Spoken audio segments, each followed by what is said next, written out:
Chapter 10, Starving in Siberia. Time passed, Jeffrey came home. Winter blew into town with full force. Somewhere in there was a very strange Christmas where Jeffrey got a mound of presents that was nearly taller than our tree. Relatives flew in from every corner of the country, but nobody smiled much. Meanwhile, I did worksheets, lots and lots of worksheets. At home, I was worried that my parents would notice the massive amount of work I was cranking out, wonder about it, comment on it. But on the days mom was in Philly and dad was in the mute mode, and when mom was back, she slept and my dad spent time with Jeffrey. I seriously think I could have sat in the middle of the kitchen floor rubbing two sticks of together over a pile of dynamite blocks and gasoline cans, and my parents would have been oblivious as long as I was keeping myself occupied. What nobody was tuning in to was there was a big difference between keeping myself occupied and actually taking care of myself. And I was angry, mindlessly, relentlessly angry, every minute of every day. I did all the work my teacher gave me, and I did it well. But I was so tense while I was doing that, I broke mounds of pencils, erased right through paper repeatedly, left indentations on my desktop from writing so hard. Word got out at school about my tragic situation, and I was like a mini celebrity. Renee was instantly my pal, and Annette forgave me as usual. Teachers were thrilled with my great new attitude and kept telling me what a trooper I was. On the rare occasion when they noticed my presence, my relatives commented about how strong and brave I was and how lucky Jeffrey was to have me for a brother. Why don't they try being lucky like Jeffrey for a few months? And I wanted to scream at every teacher, why you're making me do this stupid busy work while my brother's white cell count is so low. Who cares about listing the first 10 presidents when my brother has another spinal tap on Friday? What possible use is the FOIL method of multiplying binomials when my brother's gums are bleeding every time he tries to brush his teeth? And I wanted to punch every kid who told me they understood my pain. Nobody understood my pain. Maybe if I had gone to each of their houses whacking random family members with a nail-studded 2x4, they would have begun to have some basic comprehension.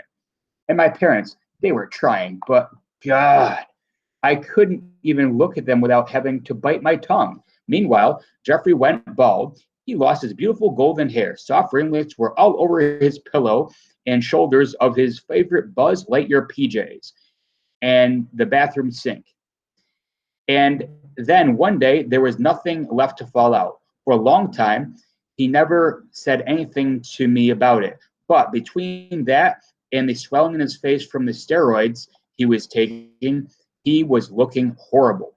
Of course, the steroids also made him hyper beyond belief. So even while he was the only person I wasn't actually mad at yet, he was driving me pretty crazy.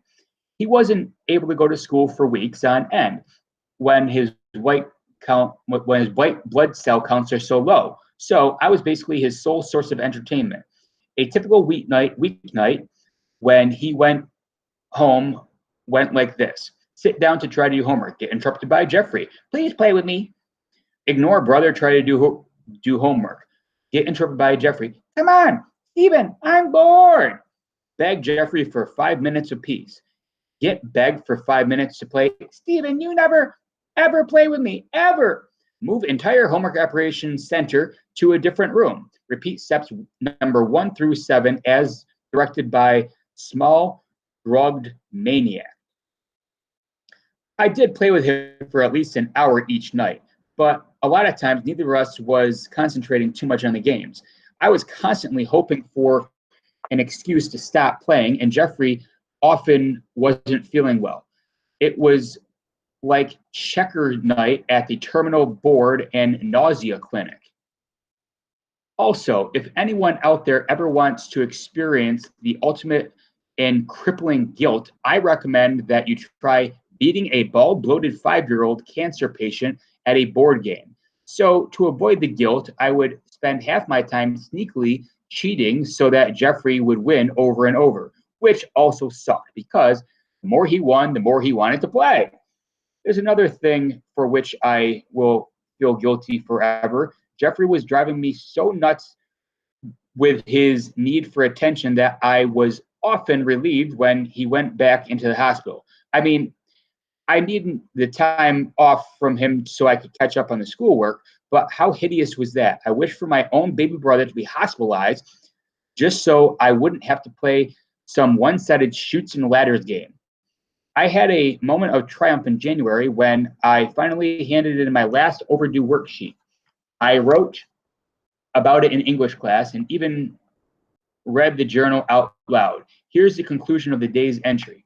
My fellow students, I stand here before you a changed man. Once I lived in fear, sneaking from place to place, avoiding schoolwork at all costs. My life was a tangled mass of lies and half-truths. And I thought I could get away with it. I thought I could carry on indefinitely with my schemes and deceptions. I thought I would be able to leave my homework undone forever, but I was wrong. Oh, so very wrong. Friends, there exists on this planet a delicate balance, a balance between good and evil, righteousness and wickedness, crime and punishment. And when one man tries to tip the scales too far, they're always bounce back. Beware, beware.